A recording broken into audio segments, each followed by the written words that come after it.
Hello বন্ধুরা, আমি মিতা। আমার চ্যানেলে আপনাদের সবাইকে স্বাগত জানাই। আজকের আমার রেসিপি অমলেট। আর আজকে এই অমলেটটা আমি ওটস দিয়ে বানাবো। ওটস যেমন খাওয়া খুব স্বাস্থ্যসম্মত হয়, বানানো খুব সহজ হয়, তাই স্কুলের টিফিন কিংবা অফিসের টিফিনে একবার আপনারা বাড়িতে ওটস দিয়ে অমলেট বানিয়ে দিতে পারেন। খুব ভালো লাগবে খেতে। আর বন্ধুরা অবশ্যই পুরো ভিডিওটি দেখবেন আর একটা লাইক দেবেন। আপনাদের একটা লাইক আমাকে নতুন ভিডিও বানাতে উৎসাহ জাগাবে। আর আমার চ্যানেলে যে সকল বন্ধুরা অলরেডি সাবস্ক্রাইব করেছেন সে সকল বন্ধুদের অসংখ্য ধন্যবাদ জানাই। আর নতুন বন্ধুরা প্লিজ আমার চ্যানেলটিকে সাবস্ক্রাইব করে আমার পাশে থাকবেন। আর এখানে ওটসের অমলেট বানানোর জন্য এখানে আমি ছোট বাটির 1 বাটি ওটস নিয়েছি। একদম মিহি করে গাজর গ্রেট করে নিয়েছি কাঁচা লঙ্কা কুচি, ধনেপাতা কুচি, পেঁয়াজ কুচি এবং একটা টমেটো কুচি আর সামান্য পরিমাণ ক্যাপসিকাম কুচি নিয়েছি। এরপর প্রথমে মিক্সার গ্রাইন্ডারে ওটস দিয়ে গুঁড়ো করে নেব।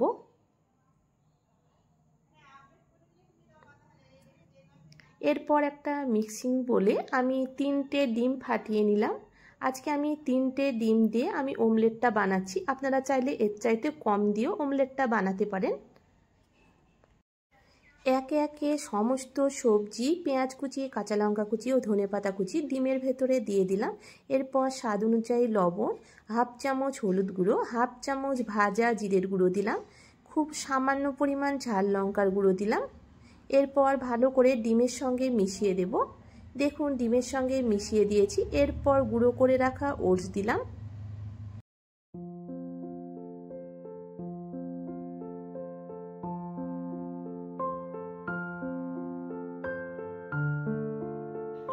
দেখুন ওটস দেবার পর ভালো করে মিশিয়ে নিয়েছি।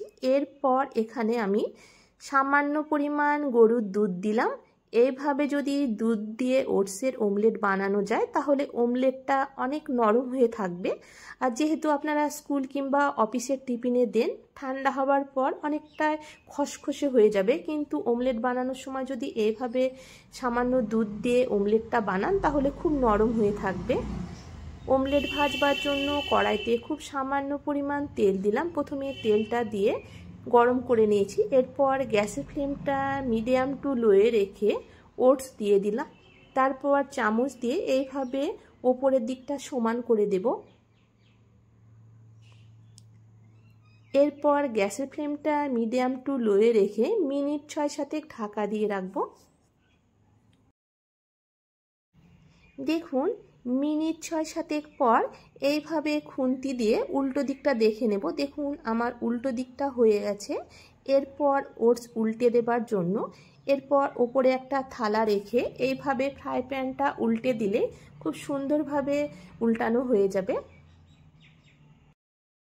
যেহেতু অমলেটটা খুব বড় হচ্ছে তাই ফ্রাই প্যানের ওপরে থালা উল্টে দিয়ে অমলেট খুব সুন্দরভাবে উল্টিয়ে দেওয়া যাবে।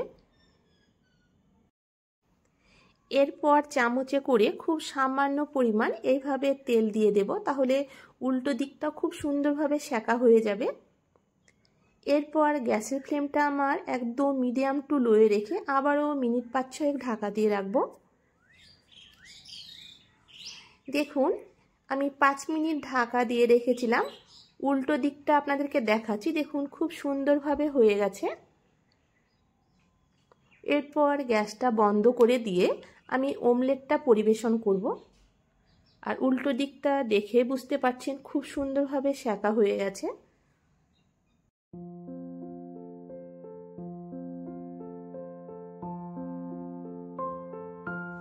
আর আপনাদেরকে অমলেটটা কেটে দেখাচ্ছি। দেখুন কতটা নরম হয়েছে। আর দুধ দেবার জন্য এখানে অমলেটটা খুব নরম হয়ে থাকবে।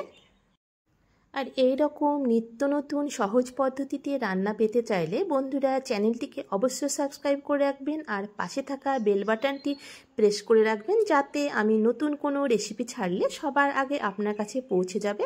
আর দেখুন অমলেটটা কতটা নরম হয়েছে। আজকের মতো এই পর্যন্ত বন্ধুরা, দেখা হচ্ছে পরবর্তী ভিডিওতে। ততক্ষণে সবাই ভালো থাকবেন, সুস্থ থাকবেন। ধন্যবাদ বন্ধুরা আমার আজকের এই ভিডিওটি দেখার জন্য।